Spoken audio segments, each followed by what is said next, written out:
ನರೇಂದ್ರ ಮೋದಿ ಸಚಿವ ಸಂಪುಟದ ಕೊನೆಯ ಕ್ಯಾಬಿನೆಟ್ ಸಭೆ ಈ ಸಲದ್ದು 17ನೇ ಲೋಕಸಭೆಯ ಕೊನೆಯ ಕ್ಯಾಬಿನೆಟ್.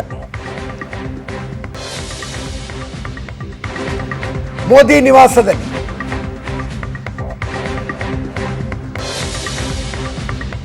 ಈ ಕ್ಯಾಬಿನೆಟ್ನಲ್ಲಿ ವಿಸರ್ಜನೆಯ ನಿರ್ಧಾರ ತೆಗೆದುಕೊಳ್ಳಲಾಗಿದೆ. ಔಪಚಾರಿಕ, ಬಹಳ ಫಾರ್ಮಲ್ ಆಗಿರುತ್ತೆ. ಕ್ಯಾಬಿನೆಟ್ ಸಭೆಗಳಲ್ಲಿ ತುಂಬ ಏನು ಪೊಲಿಟಿಕಲ್ ಚರ್ಚೆಗಳೆಲ್ಲ ನಡೆಯೋಲ್ಲ. ಸೈಡ್ ಆಫ್ ಕ್ಯಾಬಿನೆಟ್ ಚರ್ಚೆಗಳು ನಡೀತವೆ, ತುಂಬ ಔಪಚಾರಿಕತೆ ಇರುತ್ತೆ, ಯಾಕಂದರೆ ಅಧಿಕಾರಿಗಳು ಕೂಡ ಇರ್ತಾರೆ. ಮೋದಿ ಕ್ಯಾಬಿನೆಟ್ ಸಭೆಯ ನಂತರ ನರೇಂದ್ರ ಮೋದಿ ಇವತ್ತು ರಾಷ್ಟ್ರಪತಿಗಳಿಗೆ ಹೋಗಿ ರಾಜೀನಾಮೆಯನ್ನು ಕೂಡ ಸಲ್ಲಿಸ್ತಾರೆ. ತದನಂತರ ಇವತ್ತು ರಾತ್ರಿ ಇವೆಲ್ಲ ಪರಿಪಾಠಗಳು. ರಾಷ್ಟ್ರಪತಿಗಳು ಔಟ್ ಗೋಯಿಂಗ್ ಕ್ಯಾಬಿನೆಟ್ಗೆ ಒಂದು ಡಿನ್ನರ್ ಕೊಡ್ತಾರೆ, ಹೈ ಟೀ ಅವ್ರ ಡಿನ್ನರ್, ಇವೆಲ್ಲ ಔಪಚಾರಿಕತೆಗಳು. ಆದರೆ ವೆರಿ ಕ್ರೂಷಿಯಲ್ ಈಸ್ 4 ಗಂಟೆಯ NDA ಸಭೆ.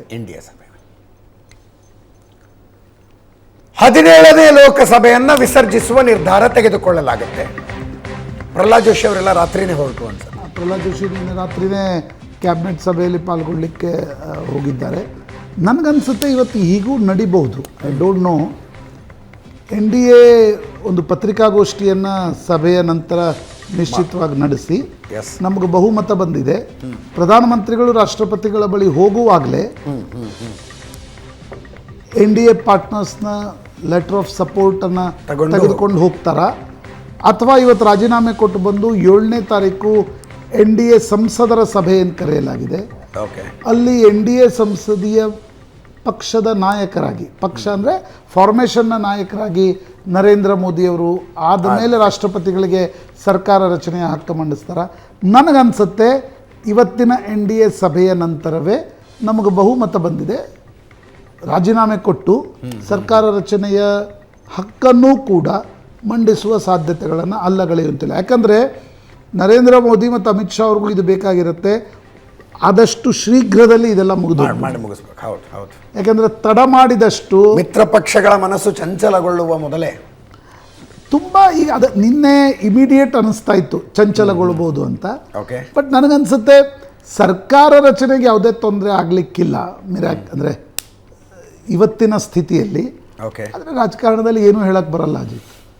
4 ಗಂಟೆಯ ಸಭೆ ಈ ರಾಜಕಾರಣದಲ್ಲಿ ಹೇಗಂದರೆ ಶರ ಬರೆಯೋದು ಭಾಳ ಕಷ್ಟ ಆಗುತ್ತೆ. ಶರ ಬರೆಯೋದು ಭಾಳ ಕಷ್ಟ ಆಗುತ್ತೆ. ಸಾಧ್ಯತೆಗಳು ಜಾಸ್ತಿ ಅಂತ ಸದ್ಯದ ಮಟ್ಟಿಗೆ ಹೇಳಬಹುದು. ಸಾಧ್ಯತೆಗಳು ಜಾಸ್ತಿ 90-10 ಅಂತ ಹೇಳ್ಬೋದು. ನನ್ನ 80-20. ನಿತೀಶ್ ಕುಮಾರ್ ವರ್ತನೆನೇ ಒಂಥರ ವಿಚಿತ್ರ ಅನ್ನಿಸ್ತಾ ಇದೆ ರೀ. ಒಂದು ಟ್ವೀಟ್ ಮಾಡಬಹುದಾಗಿತ್ತು, ಅಭಿನಂದನೆ ಹೇಳಬಹುದಾಗಿತ್ತು,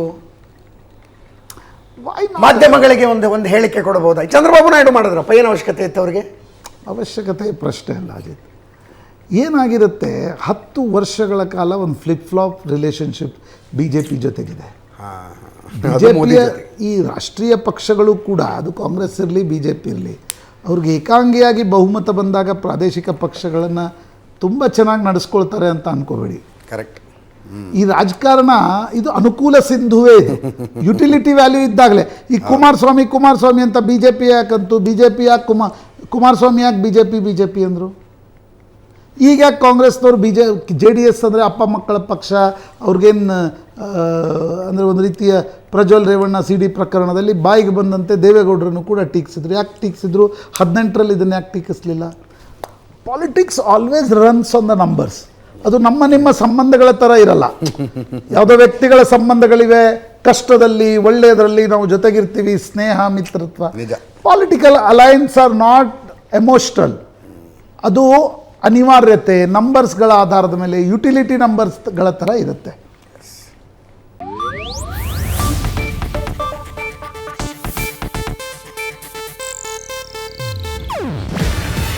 ಇದು ಏಷ್ಯಾನೆಟ್ ನ್ಯೂಸ್ ನೆಟ್ವರ್ಕ್ ಪ್ರಸ್ತುತಿ. ನೀವು ನೋಡ್ತಿದ್ದೀರಾ ಏಷ್ಯಾನೆಟ್ ಸುವರ್ಣ ನ್ಯೂಸ್.